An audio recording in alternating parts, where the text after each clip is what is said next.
خبر یہ بھی ہے کہ آئی ایم ایف ڈیل کے بعد پاکستان کو ایک سال میں پہلی بار ایل این جی شپمنٹ کی پیشکش ہوئی، جو ایک اچھا سائن ہے۔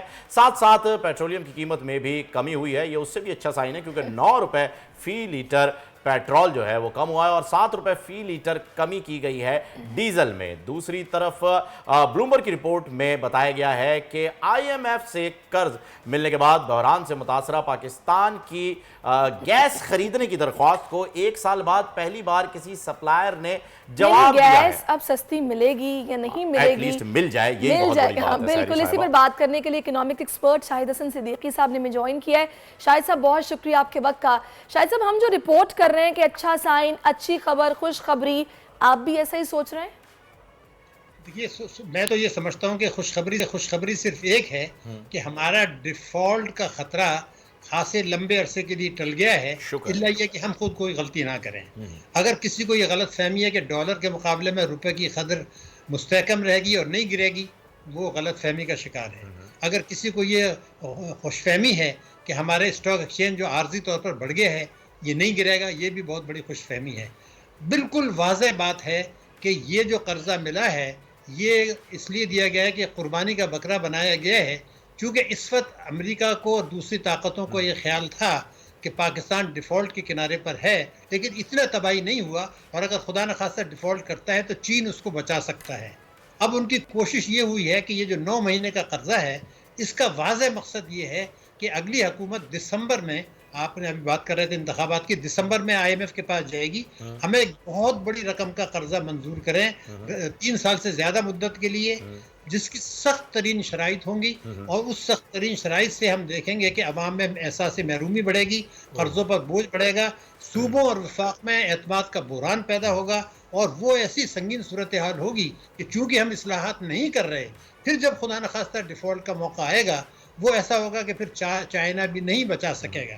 اگر آج ہم اس خطرے کا ادراک کر رہے ہیں تو تالیاں بجانے کے بجائے اسٹاک ایکسچینج اوپر چلا گیا یا روپیہ ایک ہفتے یا 15 دن کے لیے بہتر ہو گیا۔ آج یہ قانون بنا لیں کہ ہمیں انتخابات سے وقت پہ کرنا ہے، لیکن اس سے پہلے اصلاحات کرنی ہے۔ یہ میں اصلاحات بہت ضروری ہیں شاہد صاحب۔ اچھا، آپ نے ڈیفالٹ کی بات کی تو ایک سوال یہ بھی جو ہے وہ ایڈ کرنا ضروری ہے کہ خبر یہ بھی چل رہی ہے کہ اب یہ قیاس آرائیاں ہیں، یہ کیا ہے اس کی آپ ہی جو ہے وہ تصدیق یا تردید کر سکتے ہیں کہ اتنی بڑی آبادی کے ساتھ کوئی ملک ڈیفالٹ نہیں کر سکتا جہاں پر انفرادی طور پر لوگ بہت زیادہ مستحکم ہو۔ اس بارے میں آپ کی کیا رائے ہے؟ میری رائے یہ ہے کہ پاکستان جیسا ملک صرف اس وقت ڈیفالٹ کرے گا جب حکومت پاکستان اس کے لیے تیار ہوگی۔ جو خدشہ اور خطرہ موجود ہے اس کی وجہ یہ ہے کہ جب معیشت اتنی تباہ ہو جائے گی، جیسے آج مثال کے طور پر آپ لیں کہ ہم نے قرضوں پہ جو سود ادا کرنا ہے وہ ہے 7,400 ارب، اور ہمارے پاس ایف بی آر کے پاس جو پیسہ ہے این ایف سی واٹ کے بعد وہ ہے 6,900 ارب، یعنی ایف بی آر کی دولت سے آپ سود ہی ادا نہیں کر سکتے، 500 ارب کا شارٹ فال ہے، تو پورا ملک کیسے چلے گا؟ یہ پہلا سوال ہے۔ دوسری چیز، ایک بڑی اہم بات میں بتا رہا ہوں، چونکہ یہ سیاست نہیں ہے، یہ معیشت ہے۔ اگر آپ پچھلے 5 برس دیکھیں تو ہمارا گروتھ ریٹ ہے 2.6%، جو پچھلے 30 برسوں سے آدھا ہے، لیکن جو خوفناک چیز ہے وہ یہ ہے کہ آزادی کے 71 سال کے بعد، یہ سرکاری اعداد و شمار ہیں، آزادی کے 71 سال کے بعد 2018 میں ہمارے اور آپ کے ملک پہ قرضے تھے 30,000 ارب روپیہ 71 سال کے بعد۔ ان 5 سالوں میں بڑھ کے یہ 73,000 ارب روپیہ ہو گئے، یعنی 41,000 ارب روپے کا اضافہ 5 برسوں میں، جبکہ 71 برسوں میں اس سے کم تھا۔ تو پھر یہ ادا کیسے کریں گے؟ لیکن روپے کی قدر کو آپ دیکھیں تو 5 سال پہلے 124 روپے کا تھا، آج یہ 287 کا ہے، 165 روپے کا فرق، یعنی جو ملک 65-70 ارب ڈالر کی امپورٹس کرتا ہے، اگر وہ اس طرح سے روپے گرائے گا تو اس کا کیا حال ہوگا؟ دوسری بات میں بتا دوں جس کو کوئی چیلنج نہیں کر سکتا، پچھلے 5 برسوں میں ہم نے جو امپورٹ اور ایکسپورٹ کا فرق ہے، تجارتی خسارہ، وہ ہے آپ کا تقریباً 162 ارب۔ یعنی اب میں ایک سوال پوچھنا چاہتا ہوں جس پہ غور آپ بھی کریں اور قوم بھی کریں، 5 برسوں میں ہمارے ملک نے جو امپورٹس کی ہیں وہ ہے 292 بلین ڈالرز، یعنی 300 ارب ڈالر کی آپ امپورٹس کرتے ہیں اور 130 ارب ڈالر کی ایکسپورٹ کرتے ہیں۔ تو یہ ملک کیسے چلے گا؟ آپ خود سوچیں نا کہ صحیح. اچھا شاہد صاحب یہاں پر ایک سوال اور بھی اٹھتا ہے. اب تقریباً 3-3.5 مہینے باقی ہیں, کیونکہ اگر 12 اگست سے پہلے اسمبلیاں تحلیل کر دی جاتی ہیں تو ہمیں 90 روز میں الیکشن کی طرف جانا ہے, یعنی کہ آلموسٹ نومبر میں الیکشن بنے گا. اگر معذرت چاہتی ہوں, اگر نومبر میں الیکشن بنتا ہے تو پھر شاہد صاحب یہ جو ابھی ہمارا اسٹینڈ بائی معاہدہ ہوا ہے IMF کے ساتھ, اس کا تسلسل کس طرح برقرار رہے گا؟ اور دوسرا یہ بھی بتائے گا کہ یہ جو گرین انیشیٹو کے نام سے یہ جو نئی شروع کی گئی ہے اسکیم, یہ کس طرح اس کا تسلسل برقرار رہے گا؟ کچھ بتائیں گے اس حوالے سے؟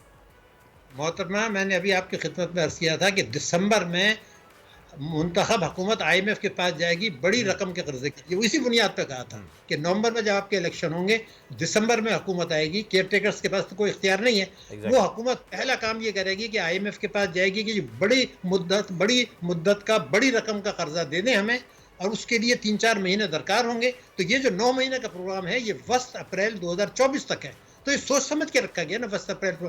یہ ہمیں تیار کیا جا رہا ہے قربانی کے بکرے کے لیے کہ اصلاحات کرنے کے بجائے اس طرف ہمیں دھکیلا جا رہا ہے.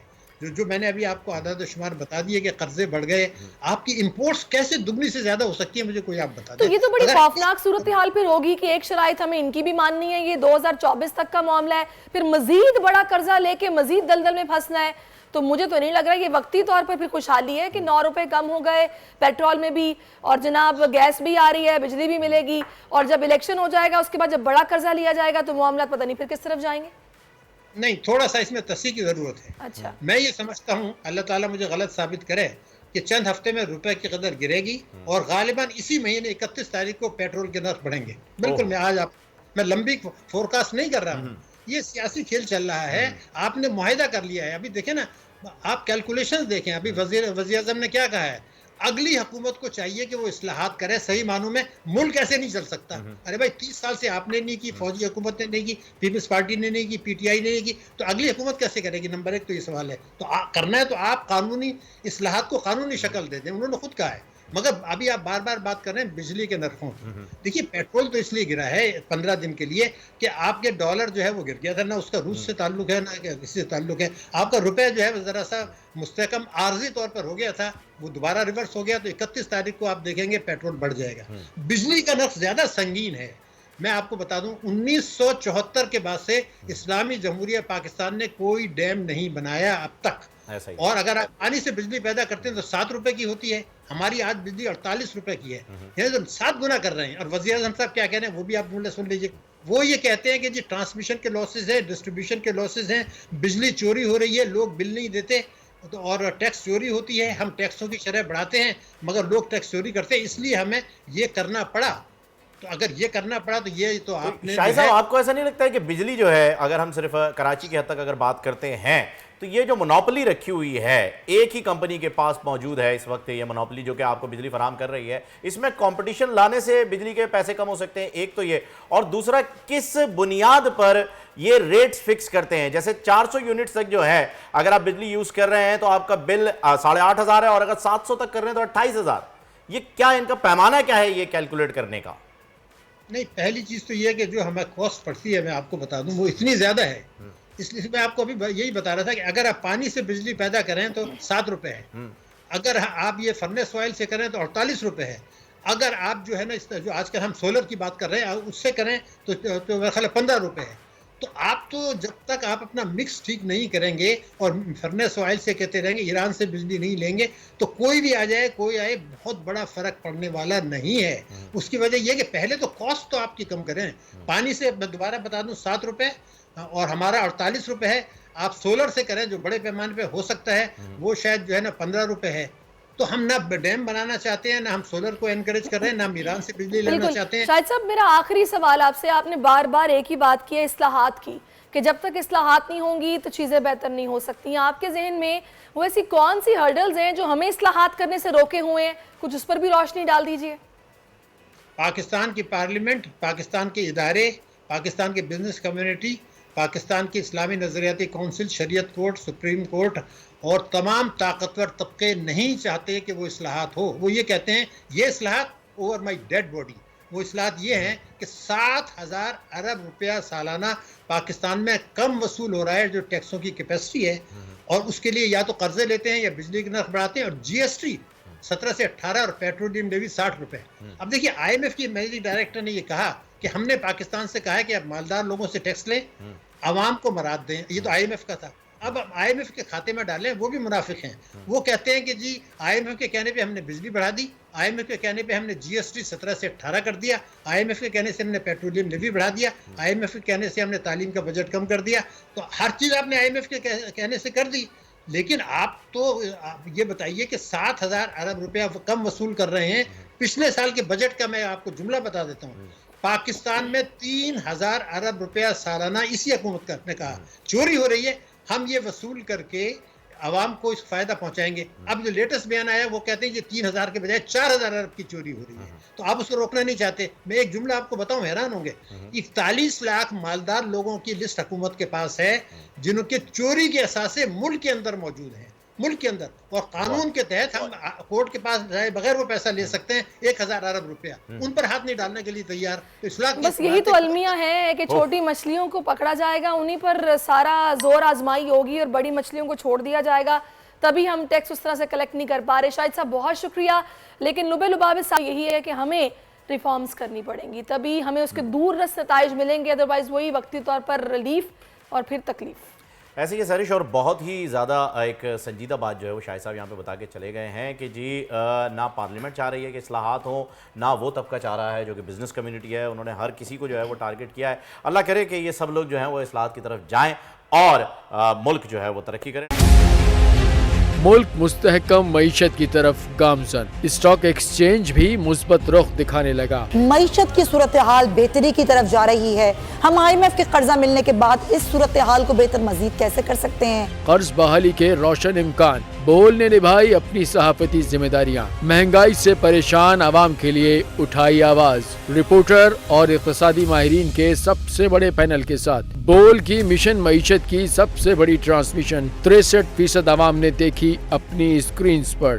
اگر 21ویں صدی کی ہم انڈسٹری کی کوئی بات کریں تو اس میں پھر انفارمیشن ٹیکنالوجی جو ہے وہ ٹاپ پر آتی ہے. اپنی روایات کو برقرار رکھتے ہوئے بول عوامی مسائل کو اجاگر کرنے میں سب سے آگے. دیکھیے بول کی اگلی ٹرانسمیشن میں موبائل لون ایپ کا بڑا اسکیم کیسے ہوا بے نقاب. سائبر کرائم سرکل راولپنڈی کی مختلف علاقوں میں کارروائیاں. بلیک میلنگ میں ملوث آن لائن لون ایپس کے 9 ملزمان گرفتار کر لیے گئے ہیں. اگر اس اسکینڈل سے متعلق آپ کے پاس ہیں حقائق تو بنیے بول انویسٹیگیشن کا حصہ. آپ کی شناخت اور تمام تر معلومات خفیہ رکھی جائیں گی, تو بس ہمیں ای میل کریں یا واٹس ایپ کریں 0337 0310 377. سبسکرائب کریں اور بیل دبائیں تاکہ کوئی خبر رہ نہ جائے.